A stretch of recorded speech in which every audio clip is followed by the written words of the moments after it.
Hi అండి, ఎలా ఉన్నారు? అందరూ బాగున్నారు కదా? మేము బాగున్నామండి. మీరందరూ కూడా బాగుండాలని భగవంతుని మనస్ఫూర్తిగా కోరుకుంటున్నాను. ఇది చూస్తున్నారుగా, పూరి కోసం రెడీ చేసుకుంటున్నాను. ఈ పూరి కూడానండి ముద్ద రౌండ్గా చేసుకుంటే చక్కగా రౌండ్గా వస్తుందండి. కాకపోతే నేను ఎక్స్పర్ట్ని కానులేండి, ఏదో ఓ రకంగా చేసేస్తాను.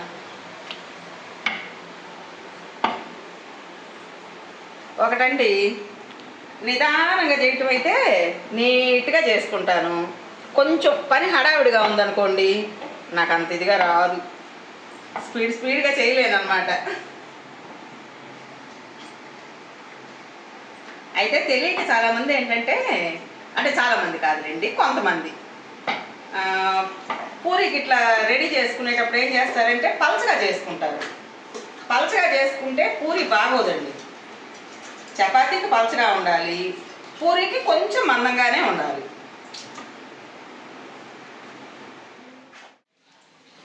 ఈరోజు సండే కదండి, పూరి చేస్తున్నాను. పూరిలోకి చికెను. నాకెందుకో పూరి అండి జస్ట్ అలా పొంగుతుంది, కానీ పొంగు నిలబడదండి.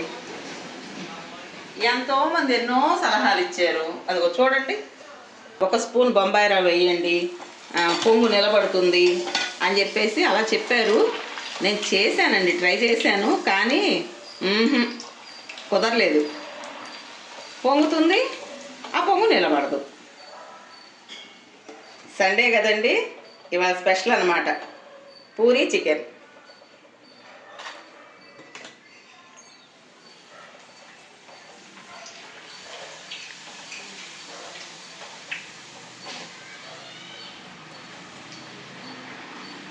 హోటల్స్లో అండి ఏం చేస్తారో ఏమోనండి, వాళ్ళు కిచెన్లో నుంచి మన దగ్గర తీసుకొస్తారు కదా, అంతసేపు కూడా మనం చేయి పెట్టే వరకు ఆ పొంగు అలాగే ఉంటుందండి. అంతేలేండి, ఆ చెఫ్లు మరి ఎలా చేస్తారో ఏమో. అది చూడండి ఎంత బాగా పొంగిందో.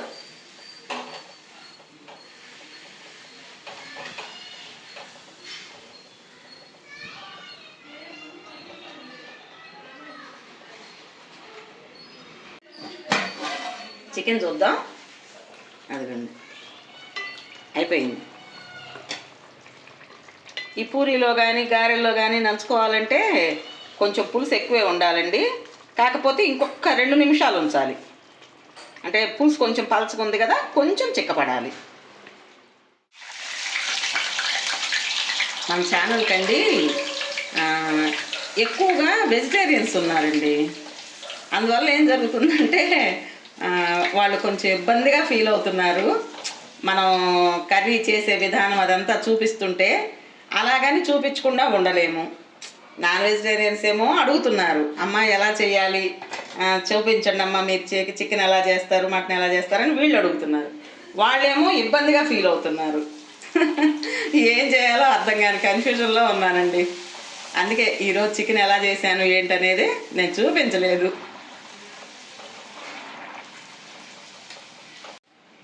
అమ్మా మరి వాళ్ళ మాటేనా, మా సంగతి ఏంటి అని నాన్ వెజిటేరియన్స్ అంటారేమో. ఆల్రెడీ 1-2 సార్లు చేశానులేండి. మీరు కూడా నాకు కావాల్సిన వాళ్ళే వాళ్ళతో పాటు. అందుకోసం అని చెప్పేసి ఏం చేస్తానంటే నెక్స్ట్ వీక్ చేసి చూపిస్తానండి. అందరూ అన్నీ నేర్చుకోవాలి కదా.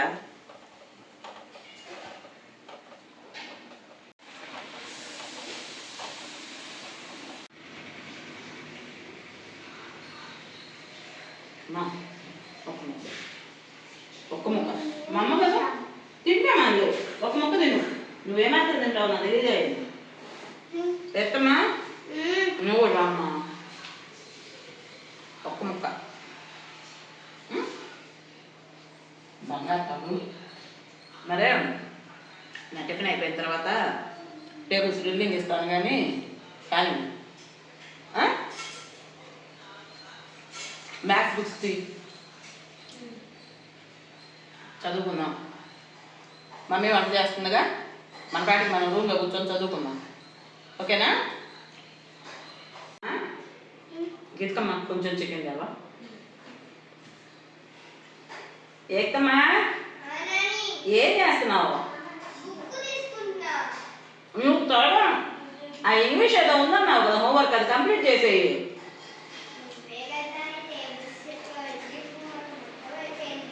కాదమ్మా, ముందు ఆ ఇంగ్లీష్ హోంవర్క్ కంప్లీట్ చేస్తే మన టేబుల్స్ చెప్పుకున్నాం. ఓకేమ్మా, అయిపోయింది, వచ్చేస్తున్నాను. గీతమ్మా కొంచెం మొక్క లేకుండా ఉత్త పులిసేద్దామని. చాలు చాలమ్మా, ఇంకొద్దు, చాలు.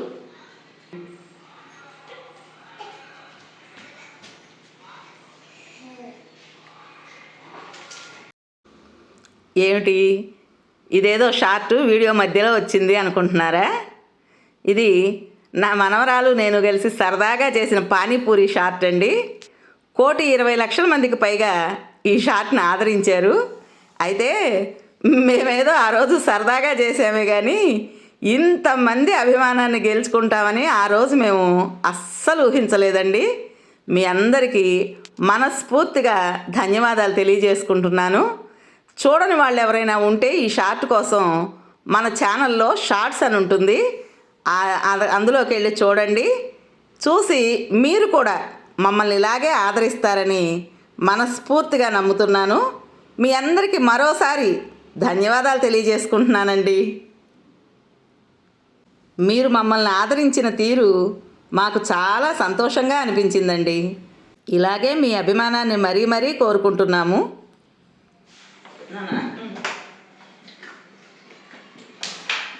చూసుకోండి.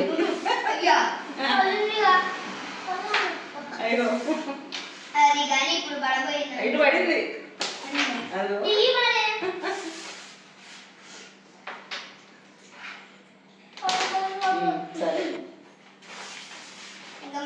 ఈరోజు సండే కదండి, చక్కగా రిలాక్స్ అయ్యాను. మధ్యాహ్నం భోజనం చేసిన తర్వాత పిల్లలతో కథలు కబుర్లు చెప్పుకుంటూ కాసేపు పడుకున్నాను.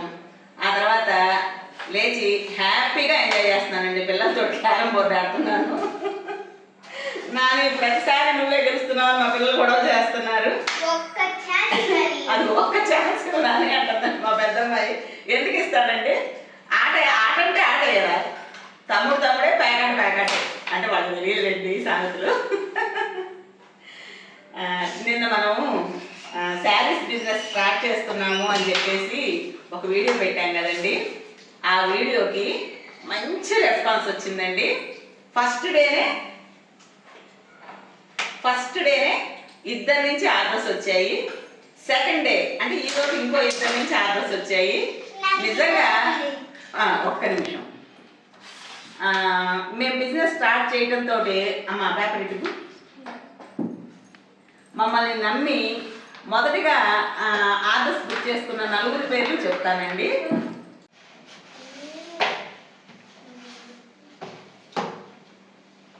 బెంగళూరు నుండి జగన్నాథ్ గారు, తమిళనాడు నుండి అనంత గారు, చిత్తూరు నుండి కృష్ణవేణి గారు, నిజామాబాద్ నుండి శిశిర గారు.